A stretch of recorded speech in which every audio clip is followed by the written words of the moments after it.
आइए शुरू करते हैं न्यूज पथ पर सफर। सबसे पहले आपको दिखाते हैं ऐसी तस्वीरें जिनका जिक्र सरे रहा है। ये तस्वीरें सुर्खियों में भी है और सोशल मीडिया पर भी है। इनसे आपका बाखबर होना बेहद जरूरी है क्योंकि चौराहे पर इन्हीं की चर्चा है। कानपुर में एक होम्योपैथिक डॉक्टर का लोगों को मतदान के लिए जागरूक करने का अंदाज चर्चा में बना हुआ है। निकाय चुनाव को लेकर अपने क्लिनिक में आने वाले मरीजों को डॉक्टर हेमंत मोहन पर्ची पर ये लिखकर दे रहे हैं कि मतदान अवश्य करें। साथ ही वो ये भी समझाते हैं कि कैसे लोगों को चुनें। हमको मतदान परसेंटेज बढ़ाना है और ऐसे व्यक्ति को जो बहुत अच्छी छवि वाला हो, जिसका आपराधिक इतिहास न रहा हो और जो आपके सुख दुख में काम आता हो, जो आपके मोहल्ले में बिजली के लिए, जल के लिए, कूड़े के ढेर हटवाने में, साफ सुथरा सफाई करवाने में आपके एक आवाज पर आपके सामने हो जाए। भोजपुरी फिल्म स्टार और बीजेपी सांसद दिनेश लाल निरहुआ का गाना बुलडोजर बाबा चाप रहे हैं, माफिया कांप रहे हैं इन दिनों खूब सुर्खियों में है। योगी सरकार के बुलडोजर एक्शन को लेकर बने इस गाने की आजमगढ़ के चौक चौराहों पर भी खूब चर्चा हो रही है। निरहुआ की रैलियों में भी इस गाने की गूंज खूब सुनाई पड़ रही है।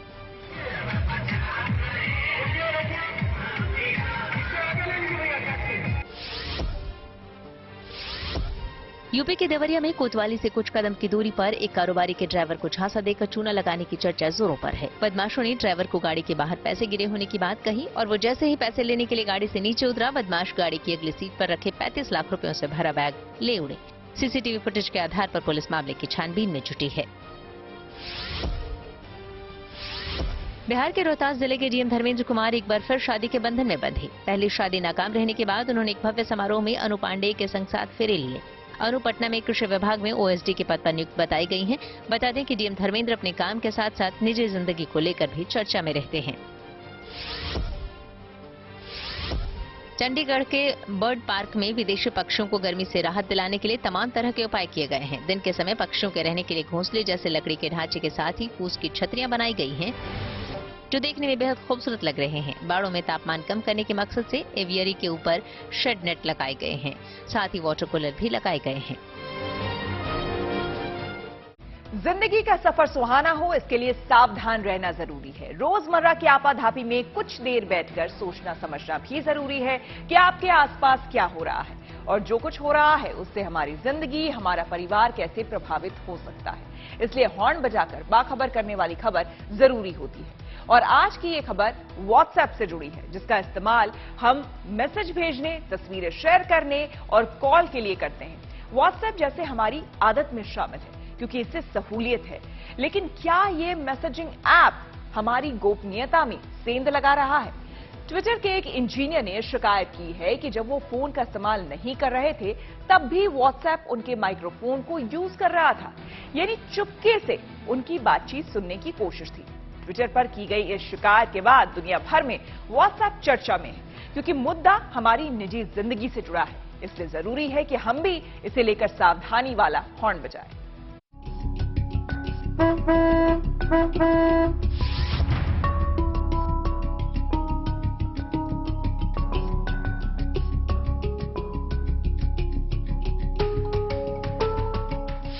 सुबह आंख खुलते ही नजर व्हाट्सएप पर जाती है और देर रात तक व्हाट्सएप पर मैसेज या कॉल का सिलसिला चलता रहता है।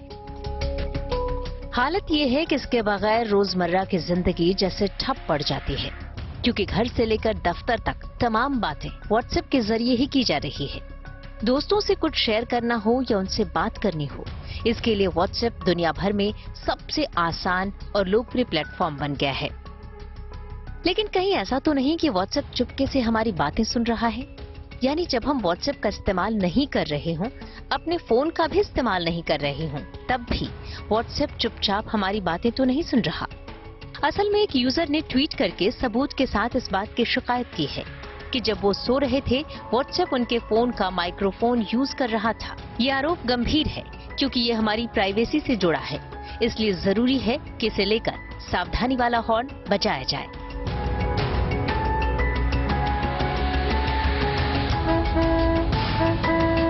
पहले आपको बताते हैं कि व्हाट्सएप पर चुपके से बातें सुनने की शिकायत कैसे सामने आई है।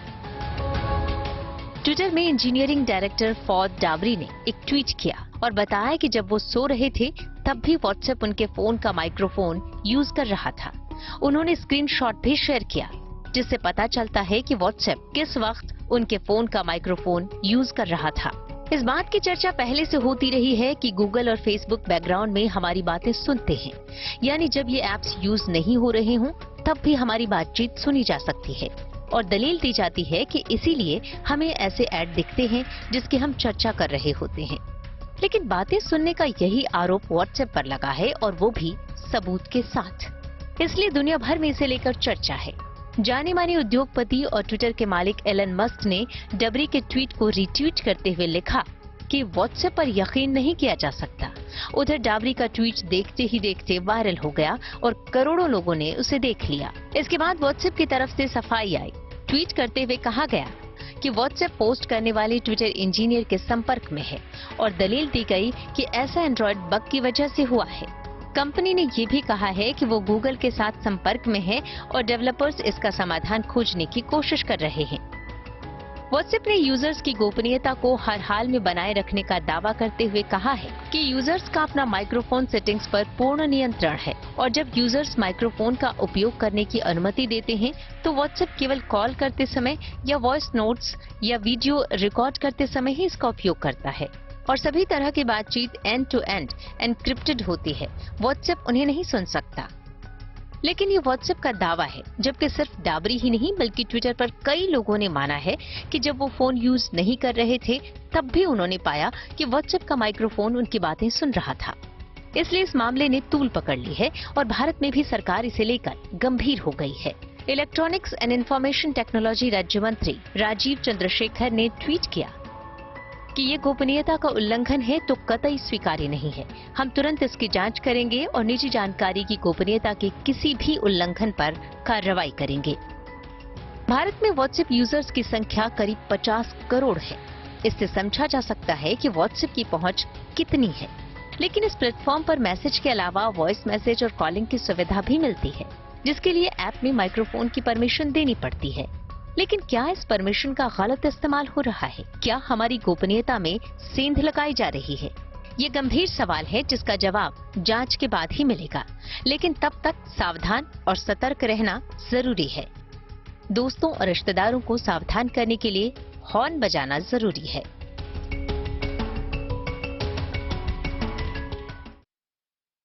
जहां तक भारत की बात है, व्हाट्सएप से जुड़ा यह अकेला मसला नहीं है। पिछले साल अक्टूबर में व्हाट्सएप की सर्विस 2 घंटे के लिए बाधित रही थी, और इधर पिछले कुछ दिनों से यूजर्स को इंटरनेशनल नंबर से फ्रॉड वाले कॉल आ रहे हैं। अब चुपके से बातचीत सुनने की शिकायत सामने आने के बाद व्हाट्सएप पर सवाल उठे हैं। वैसे आप व्हाट्सएप को दी माइक्रोफोन और कैमरा जैसी परमिशन को फोन की सेटिंग में जाकर रिमूव कर सकते हैं, लेकिन क्या इसकी जरूरत है? व्हाट्सएप से जुड़े इस पूरे मामले को समझने के लिए हमने बात की साइबर एक्सपर्ट अनुज दुबे से। अक्सर ऐसा देखा जाता है कि जब हम किसी टॉपिक पर बातचीत कर रहे हो उससे रिलेटेड कैंपेन शुरू हो जाती है आपके लिए, आपको उस तरह के एडवर्टीजमेंट आने शुरू हो जाते हैं। ये ऐसा इसलिए होता है क्योंकि आपके फ़ोन में बहुत सारी ऐसी एप्लीकेशंस हैं जो माइक्रोफोन का एक्सेस लेकर बैठी होती हैं। वो लगातार आपको सुन रही होती हैं और वॉइस सैंपल्स को प्रोफाइलिंग में यूज़ करती हैं कि आप किस तरह की चीज़ों के बारे में बातचीत कर रहे हैं, और उस तरह से आपको एडवर्टीजमेंट वगैरह पुश किए जाते हैं। उसमें फेसबुक भी शामिल है, उसमें बहुत सारी और एप्लीकेशंस हैं जो माइक्रोफोन का एक्सेस लेकर बैठती हैं। अभी चौंका देने वाली बात यह है कि व्हाट्सएप भी यही करता पाया गया है। व्यक्ति जब व्हाट्सएप यूज ही नहीं कर रहा है, वो सो रहा है, उस समय भी व्हाट्सएप ने उसके माइक्रोफोन का एक्सेस लेकर वॉइस सैंपल्स रिकॉर्ड किए हैं, और ये आप क्लियरली उस लॉग में देख सकते हैं। तो व्हाट्सएप के ऊपर चूंकि लोग बहुत भरोसा करते हैं, प्राइवेसी को लेकर बहुत कॉन्शियस है व्हाट्सएप और उस तरह की दलीलें देता है, अब इस लॉक के बाद ये एक्सपोज हो गया है कि व्हाट्सएप भी आपको सुन रहा होता है हमेशा। तो ऐसे लोग जो व्हाट्सएप ही सिर्फ यूज करते हैं और फेसबुक या कोई दूसरी तरह की एप्लीकेशन इसलिए यूज नहीं करते ताकि वो अपनी प्राइवेसी मेंटेन कर सकें, उनके लिए भी खतरा है। और उनकी भी जो वॉइस सैंपल्स हैं प्रोफाइलिंग में यूज हो रही हैं और बाहर जा रही हैं, उनकी सेंसिटिव बातें भी बाहर जा सकती हैं। तो ये डेफिनेटली एक बड़ा खतरा है। ऐसे किसी प्लेटफॉर्म से ये उम्मीद नहीं की जा सकती जो कि एंड टू एंड एन्क्रिप्टेड और प्राइवेसी को लेकर बहुत दलीलें देता हो और अपने आप को अलग दिखाता हो। उस समय यदि ऐसा लॉग मिलना, ये व्हाट्सएप के लिए भी खतरनाक है और बाकी लोगों के लिए भी, एंड यूजर के लिए भी, जो ये मान के चलते थे कि व्हाट्सएप पर यदि वो बात करते हैं तो सेफ है, या बस व्हाट्सएप यदि उसके सराउंडिंग्स में फोन यूज भी नहीं हो रहा और उस समय उनको सुन रहा होगा, ऐसा तो बिल्कुल भी वो विश्वास नहीं कर सकते। तो डिफेंस ऑर्गेनाइजेशंस हैं, जो सेंसिटिव हमारी डिस्कशंस होते हैं, वो सारे कहीं ना कहीं लीक होने की संभावना रहती है। मौसम की बेरुखी के बावजूद चार धाम की यात्रा में भक्तों का जोश जो है वो पूरे उफान पर है। आइए आपको सीधे लिए चलते हैं न्यूज एक्सप्रेस वे पर, जहां देश से जुड़ी कुछ और जरूरी खबरें कर रही हैं आपका इंतजार।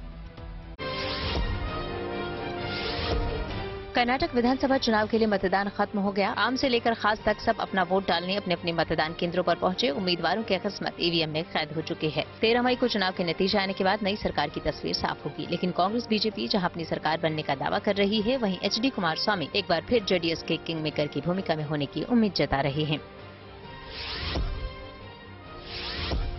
यूपी में निकाय चुनाव के दूसरे चरण के मतदान के लिए प्रशासनिक स्तर पर पुख्ता तैयारी की गई है। दूसरे चरण में 9 मंडलों के 38 जिलों में गुरुवार को वोट डाले जाएंगे। इसके लिए चुनाव सामग्री देकर पोलिंग पार्टियों को कड़ी सुरक्षा व्यवस्था के बीच मतदान केंद्रों पर भेजा गया। चुनाव वाले जिलों में प्रशासन की तरफ से कड़ी चौकसी बरती जा रही है। राजस्थान को 5500 करोड़ रुपए की परियोजनाओं की सौगात देने प्रधानमंत्री नरेंद्र मोदी बुधवार को नाथद्वारा पहुंचे। यहां श्रीनाथ जी मंदिर पहुंचकर उन्होंने पूजा अर्चना की। श्रीनाथ जी का आशीर्वाद लेने के बाद पीएम मोदी ने विकास परियोजनाओं का शुभारंभ, लोकार्पण और शिलान्यास किया। इसके बाद सभा को भी उन्होंने संबोधित किया। आज यहाँ राजस्थान के विकास से जुड़े 5000 करोड़ रुपए से अधिक के प्रोजेक्ट का शिलान्यास और लोकार्पण हुआ है। ये प्रोजेक्ट्स राजस्थान की कनेक्टिविटी को नई ऊंचाई पर ले जाएंगे। मौसम की बेरुखी के बीच चार धाम यात्रा को लेकर श्रद्धालुओं में गजब का उत्साह नजर आ रहा है। 15 दिन की यात्रा में 2 लाख से ज्यादा श्रद्धालु बाबा केदारनाथ का दर्शन कर चुके हैं। उधर बद्रीनाथ धाम में भी श्रद्धालुओं का पहुंचना जारी है। अब तक करीब 1.5 लाख श्रद्धालु बाबा बद्री विशाल का दर्शन कर चुके हैं। दिल्ली के जंतर मंतर पर पहलवानों का धरना 18वें दिन भी जारी है। इस बीच पहलवानों ने नार्को टेस्ट कराने का जिक्र करते हुए भारतीय कुश्ती संघ के अध्यक्ष बृजभूषण शरण सिंह को खुद को बेगुनाह साबित करने की चुनौती दी। पहलवानों ने बाकायदा प्रेस कॉन्फ्रेंस कर टाटा ग्रुप के दिए गए फंड की जांच कराने की मांग भी की। साथ ही उन्होंने गुरुवार को काली पट्टी बांधकर प्रदर्शन करने की बात भी कही।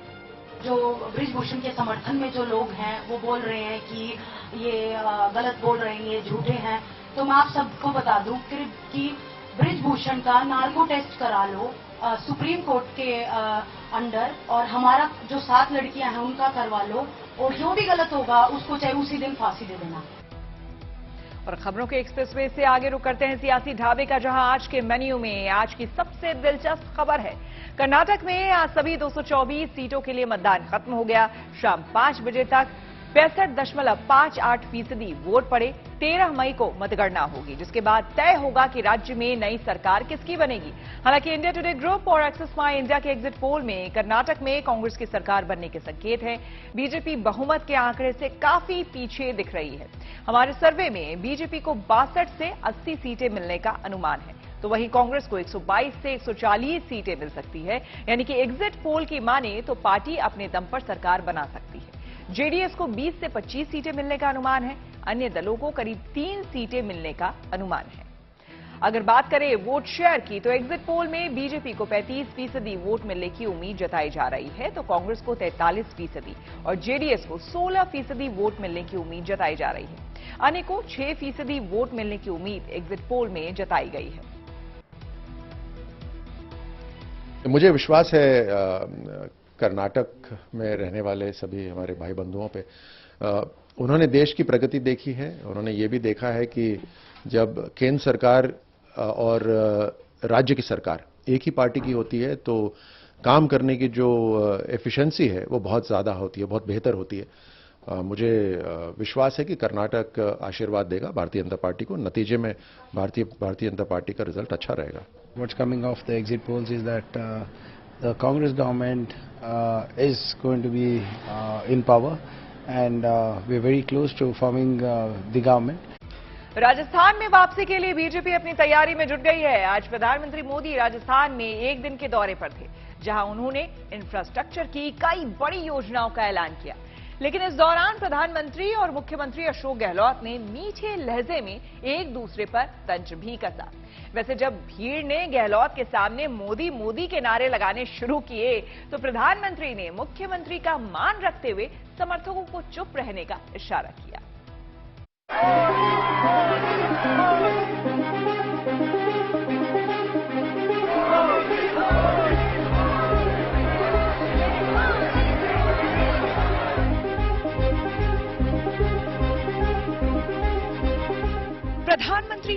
की मौजूदगी में लोगों का जोश देखिए।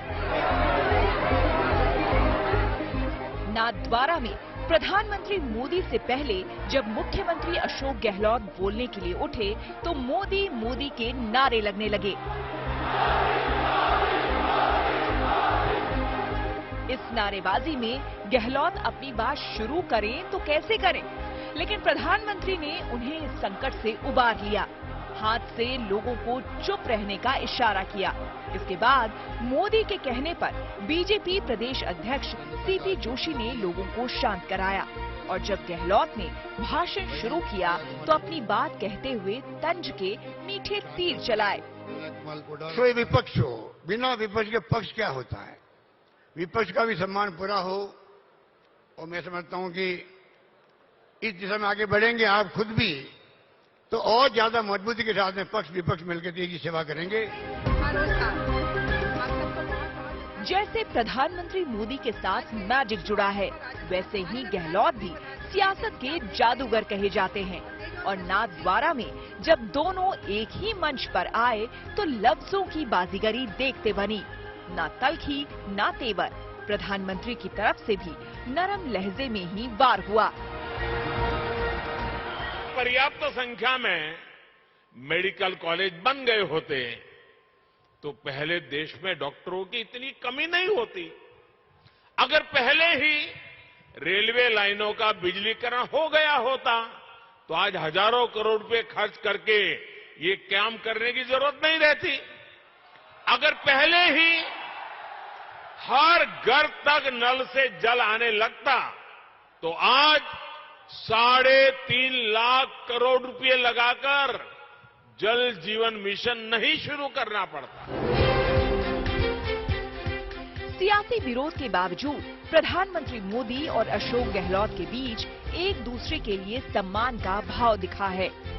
जब प्रधानमंत्री मोदी एक दिन के दौरे पर राजस्थान आए तो उनका स्वागत करने मुख्यमंत्री मौजूद रहे। कर कमलों द्वारा करें। योजनाओं के लोकार्पण के दौरान एक मंच पर उनके पास दिखे और दोनों के दरमियान सहज बातचीत भी हुई। प्रधानमंत्री जी, इसके अलावा मैं टीआरसीबी की बात बार बार आपसे करता रहता हूँ। लेकिन जब सियासत की बात आई तो गहलोत भी नहीं चूके और प्रधानमंत्री मोदी ने भी कसर नहीं छोड़ी। राजस्थान ये लोकतंत्र की खासियत है। आज यहाँ एक मंच में सब बैठे हुए हैं, कांग्रेस बीजेपी कोई हो, ऐसे मौके बहुत कम आते हैं। लोकतंत्र में दुश्मनी तो होती नहीं, आपस के अंदर विचारधारा की लड़ाई है। सबको अधिकार अपनी बात कहने का और मैं समझता हूं वो परंपरा देश में इस रूप में हो जब देश में प्रेम भाईचारा।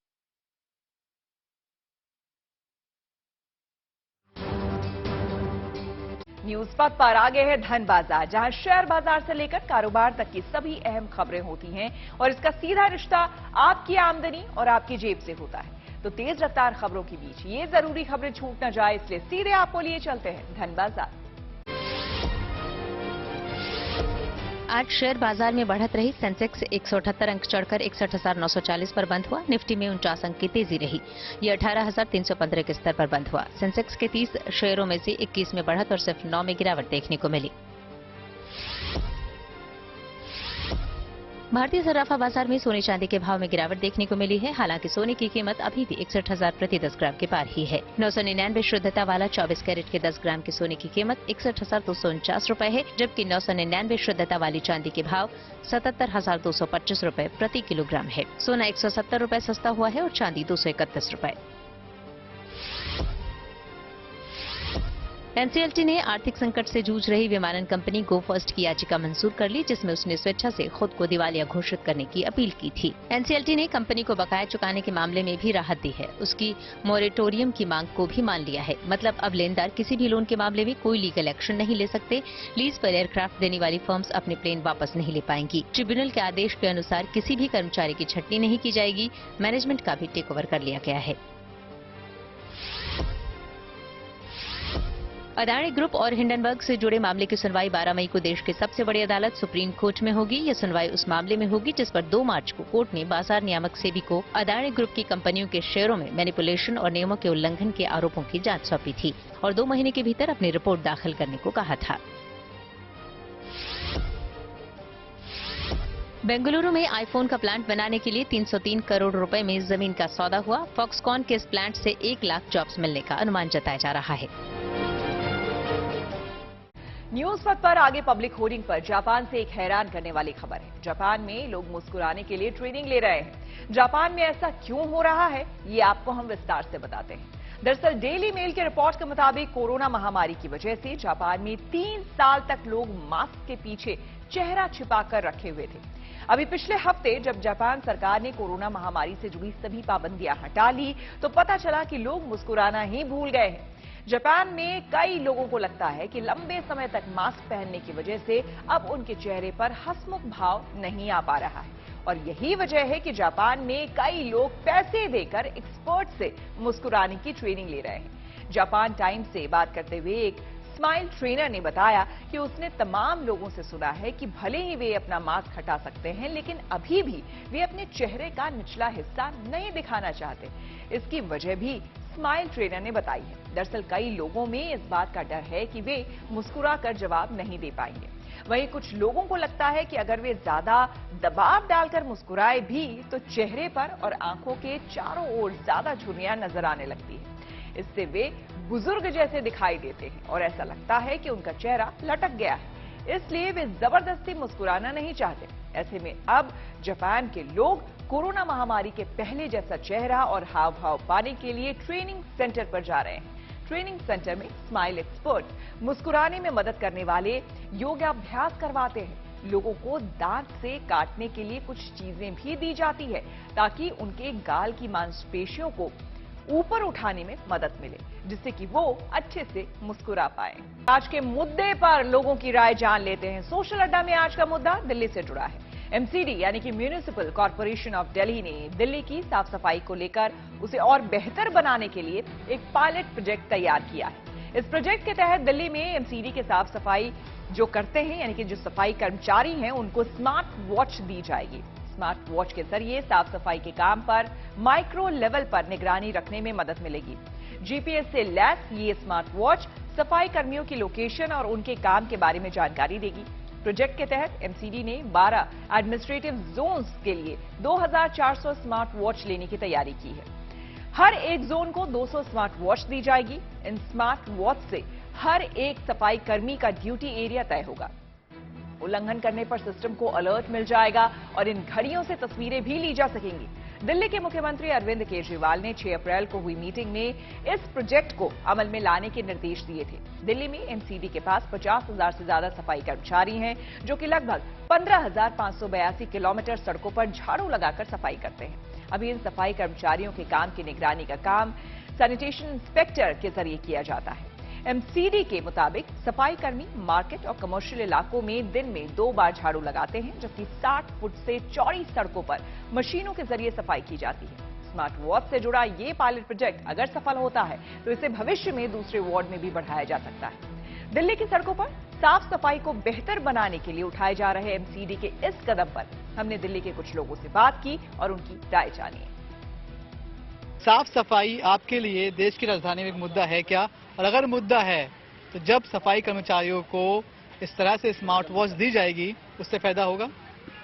ये स्मार्ट वॉच की तो मुझे जानकारी है नहीं मेरे भाई, है ना, लेकिन सफाई के लिए मैं अपने केजरीवाल जी से और अपने मोदी जी से खासा अनुरोध करूंगा कि वो एक ऐसा तरीके का कानून बनाए जो लोग तरीके से ड्यूटी करें। ट्रेन में जाओ, जब सफाई कर्मचारी सफाई कर लेते हैं तो वहाँ में जो पैसेंजर होते हैं उनसे बात कराया जाता है, साइन करवाते हैं उनसे। आप इनसे बात करो सफाई हुआ है कि नहीं ट्रेन में। आप आज देख लो ट्रेन की सफाई देख लो, प्लेटफॉर्म की सफाई देख लो। अगर उस आधार पर अगर यहाँ के भी काम करे, अगर यहाँ के जो कर्मचारी है जिसको आप 40,000 रुपये सैलरी देते हैं वो सफाई नहीं करते, कुछ लगा के बैठ जाते, खुद ही वहाँ पे देख लो। आप हर दफ्तर सरकारी दफ्तर में गंदगी देख लो जाके। अगर वहाँ की जनता से पूछा जाए हाँ भाई सफाई है या नहीं है, उसके बाद सरकारी कर्मचारी को तनख्वाह दिया जाए तब सफाई देख लो, बहुत बढ़िया होगा। आपके सरकारी नौकरी मिलने के बाद कुर्सी लेके कोने में बैठ जाते हो, आप सफाई करते नहीं हो, तो वेतन पूरे लेते 40,000 रुपये। हमारा भी टैक्स के पैसे भाई साहब, हम भी टैक्स भरते हैं। दोनों का दोष होता है, कर्मचारी का भी जनता का भी। अगर एक बार कर्मचारी से सफाई करके चला गया अगर आंधी ना आई, पत्ते ना गिरे, कुछ लोग भुट्टा खाते हैं वहीं पे छोड़ देते हैं, तो वो सफाई कर्मचारी का रिस्पॉन्सिबिलिटी थोड़ी ना बनता, वो तो ड्यूटी पूरी कर रहा है। गंदगी मैं फैला रहा हूँ ना, जनता फैला रही है ना। अरे नहीं यार, ये दोनों टाइम अगर ये कूड़ा साफ हो जाए, देख लो हम ही पब्लिक ने ये कूड़ा फेंका है ना, और अगर दोनों टाइम ये कूड़ा साफ किए जाए, सुबह और शाम यहाँ झाड़ू लगे, तो ये कूड़ा यहाँ दिखेगा क्या? दिखेगा क्या, आप बताइए? मतलब सफाई कर्मचारी बात ये करता धरता है ना। देखो, प्रशासन को टाइट होना पड़ेगा और जनता को समझना होगा। हम तुलना तो विदेश से करते हैं सफाई में, थूकने में, वहाँ उचकते हैं। अब हम लोगों की मेंटलिटी सोच अच्छी होनी चाहिए और प्रशासन के जितने भी एडमिनिस्ट्रेटिव है उनको भी सुधरना होगा, और जितने कर्मचारी है आपके चैनल के माध्यम उन भाइयों कर्मचारी देखिए, मैं आपको तो कोरोना काल में सफाई कर्मचारी निर्माण विभाग दोनों टाइम देते थे, सफाई कर्मचारी गलती वहाँ के एडमिनिस्ट्रेटिव जो इंस्पेक्टर है, इंस्पेक्टर राज है, उसमें भी उनको अपने आप को सुधारना पड़ेगा और लोगों को भी जागरूक होना पड़ेगा। फॉर्मूला कोई सक्सेस नहीं होगा, या ऐसे ही कुछ दिन चलेगा, कोई सक्सेस नहीं होगा। या कोई आजकल तो सबके पास फोन है, आप चाहे तो फोन नंबर पता कर सकते हो। स्मार्ट की जरूरत क्या है? लेकिन आप उनको कानून टाइट करो, ड्यूटी उनको सही करो, उसमें कोई भेदभाव न करे, अपनी ड्यूटी का ध्यान रखे। हर कोई आदमी जिम्मेदारी हो, जिम्मेदारी नहीं लेते। ऑफिस में देख लो, आज ऑफिस में जो सरकारी दफ्तर में पंजिंग लगाने पड़ते, आदमी पहुंचते हैं नहीं पहुंचते हैं, जाने की भी पंजिंग, आने की पंजिंग लगा रहे कि नहीं सरकार? तो ऐसे कर दे तो बढ़िया है ना, कोई गलत हो जाए। और आइए अब रुक करते हैं प्रगति मार्ग का, जहां ऐसी खबरें हैं जो कि देश की तरक्की, प्रगति और लोगों की काबिलियत दिखाती है। 40 डिग्री के तापमान में, गर्मी में अगर सेब की खेती की बात की जाए तो आपको विश्वास नहीं होगा, हमें भी नहीं हुआ। लेकिन ये कारनामा कर दिखाया है उत्तर प्रदेश के गाजीपुर में सुनील कुशवाहा नाम के एक इंजीनियरिंग स्टूडेंट ने। विपरीत परिस्थितियों में सुनील ने सेब की खेती कर सबको चौंका दिया है। एक खास किस्म के पौधों की रोपाई कर बीते 2 साल से सुनील सेब की फसल ले रहे हैं।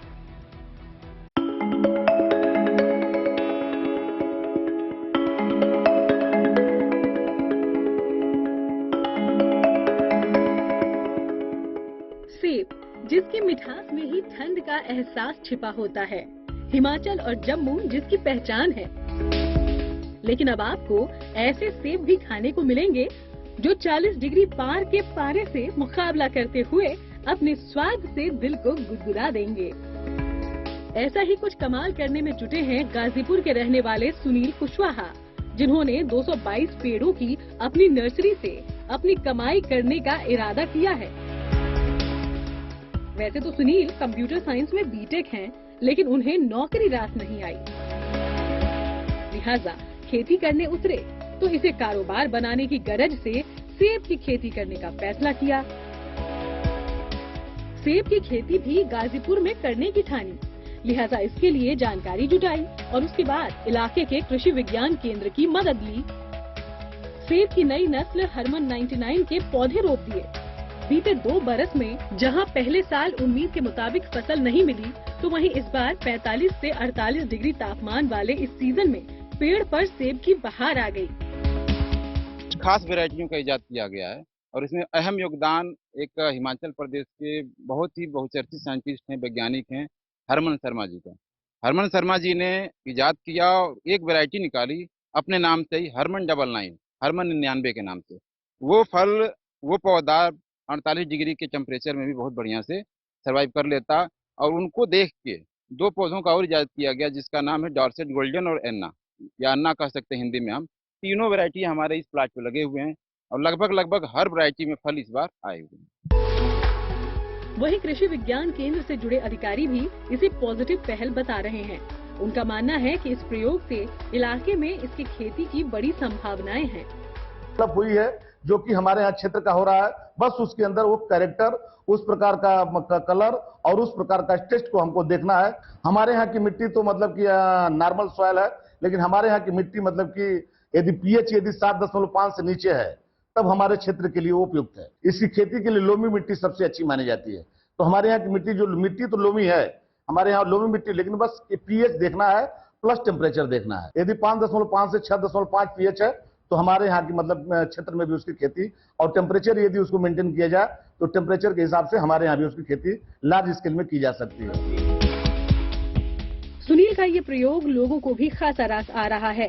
दूर दूर से लोग सेब की इस खेती की तकनीक को समझने आ रहे हैं, साथ ही सेब की फसल देखने भी। गाजीपुर से विनय कुमार सिंह के साथ bureau report, good news today. काबू हालात के बीच इमरान खान को नहीं मिली है कोर्ट से राहत। आइए आपको सीधे लिए चलते हैं न्यूज एक्सप्रेसवे पर, जहां विदेश से जुड़ी कुछ और जरूरी खबरें कर रही हैं आपका इंतजार। भ्रष्टाचार के मामले में पाकिस्तान के पूर्व प्रधानमंत्री इमरान खान की गिरफ्तारी के बाद वहां जमकर बवाल मचा। जगह जगह तोड़फोड़, आगजनी, लूटपाट हो रही है। हालात पूरी तरह से बेकाबू नजर आ रहे हैं। इन सब के बीच इमरान खान को कोर्ट में पेश किया गया। कोर्ट ने इमरान को 8 दिन की NAB की रिमांड में भेज दिया है। 17 मई को उन्हें फिर से पेश किया जाएगा। अमेरिका के पूर्व राष्ट्रपति डोनाल्ड ट्रंप को न्यूयॉर्क की कोर्ट ने यौन शोषण मामले में दोषी करार दिया। कोर्ट ने यौन शोषण और मानहानि के मामले में $50 लाख का जुर्माना भी लगाया है। ट्रंप पर 1990 के दशक में एक मैगजीन की लेखिका E. जीन कैरल का यौन शोषण करने के साथ ही बदनाम करने का आरोप था। उसी मामले में कोर्ट ने ये फैसला सुनाया है। इंडोनेशिया के लाबुआन बाजू में दक्षिण पूर्व एशियाई देशों के संगठन का 42वां शिखर सम्मेलन चल रहा है। 9 से 11 मई तक चलने वाले इस सम्मेलन की शुरुआत एपिसेंटर ऑफ ग्रोथ विषय के साथ शुरू हुआ। म्यांमार में जारी उथल पुथल और दक्षिणी चीन सागर में चीन की आक्रामक चुनौतियों के बीच हो रहा है आयोजन। रूस यूक्रेन के बीच जारी जंग में अंतर्राष्ट्रीय समाचार एजेंसी AFP के लिए काम करने वाले एक वीडियो जर्नलिस्ट अरमान सोल्डिन की मौत हो गई। सोल्डिन यूक्रेनी सैनिकों के साथ मौजूद AFP के पत्रकारों की टीम के साथ थे। इसी दौरान एक रॉकेट ऊपर से गिरा, जिसकी चपेट में वो आ गए। अमेरिका से रोंगटे खड़े कर देने वाला एक वीडियो सामने आया है। वीडियो में रेलवे क्रॉसिंग के पास खड़ी एक गाड़ी वहां तेजी से गुजरती ट्रेन से टकराती है। इस टक्कर से गाड़ी चारों तरफ घूमकर पटरी के ठीक बगल में जा खड़ी होती है। गनीमत ये रही कि टक्कर से पहले ही क्रॉसिंग पर फंसी गाड़ी से उतरकर उसमें सवार लोग सुरक्षित निकल गए थे। वीडियो में गाड़ी सवार लोग भागते हुए नजर आ रहे हैं। अक्टूबर से शुरू हो सकता है वनडे वर्ल्ड कप क्रिकेट। जी हां, खेल जगत की और खबरों को जानने के लिए सीधे रुख करते हैं खेल चक्कर का। 5 अक्टूबर को वनडे वर्ल्ड कप की शुरुआत हो सकती है। अक्टूबर-नवंबर में भारत में इसका आयोजन होना है। इंग्लैंड और न्यूजीलैंड के बीच मैच से इसकी शुरुआत हो सकती है। टूर्नामेंट का सबसे बड़ा और ब्लॉकबस्टर मुकाबला भारत-पाकिस्तान के बीच 15 अक्टूबर को होने की संभावना है, जबकि फाइनल मुकाबला 19 नवंबर को हो सकता है। टूर्नामेंट का शुरुआती और फाइनल दोनों मुकाबला नरेंद्र मोदी स्टेडियम में होना संभावित है। वनडे वर्ल्ड कप के लिए 8 टीमों की लिस्ट साफ हो गई है। मेजबान भारत के साथ ही New Zealand, England, Australia, Bangladesh, Pakistan, Afghanistan, South Africa की टीम वर्ल्ड कप के लिए क्वालिफाई कर चुकी हैं। आयरलैंड और बांग्लादेश के बीच चैम्सफोर्ड वनडे बारिश की वजह से बाधित हो गया और इसके चलते आयरलैंड का 2023 का वर्ल्ड कप खेलने का सपना टूट गया। ICC की ओर से वनडे की नई रैंकिंग जारी कर दी गई है, जिसमें टॉप 10 बल्लेबाजों में 3 भारतीय खिलाड़ी शामिल हैं। हालांकि टॉप 4 में 3 पाकिस्तान के खिलाड़ी हैं। भारतीय खिलाड़ियों में शुभमन गिल 738 रेटिंग के साथ 5वें नंबर पर हैं, तो विराट कोहली 719 रेटिंग के साथ 7वें नंबर पर हैं। वहीं टीम इंडिया के कप्तान रोहित शर्मा 707 रेटिंग के साथ 9वें नंबर पर हैं। पाकिस्तान के कप्तान बाबर आजम अभी भी नंबर 1 बने हुए हैं। KL राहुल की सफल सर्जरी हो गई है। उन्होंने ट्वीट कर खुद इसकी जानकारी दी। चोट की वजह से राहुल WTC फाइनल से बाहर हो गए। उनकी जगह ईशान किशन को टीम में शामिल किया गया। 1 मई को बेंगलुरु के खिलाफ खेले गए IPL मुकाबले में फील्डिंग के दौरान उनके पैर में चोट लग गई थी। ताशकंद में चल रही वर्ल्ड बॉक्सिंग चैंपियनशिप में भारत के 3 मेडल पक्के हो गए हैं। इस टूर्नामेंट के इतिहास में पहली बार भारत ने एक सीजन में इतने मेडल अपने नाम कर लिए हैं। निशांत देव, मोहम्मद हसमुद्दीन और दीपक भोरिया ने अपने अपने वेट कैटेगरी के क्वार्टर फाइनल जीतकर सेमीफाइनल में जगह बना ली है। तीनों 12 मई को सेमीफाइनल खेलेंगे। चलिए, इसी के साथ न्यूज पथ में मेरे यानी श्वेता झा के साथ फिलहाल इतना ही। देश दुनिया की तमाम पॉजिटिव खबरों के लिए आप देखते रहिए गुड न्यूज टुडे।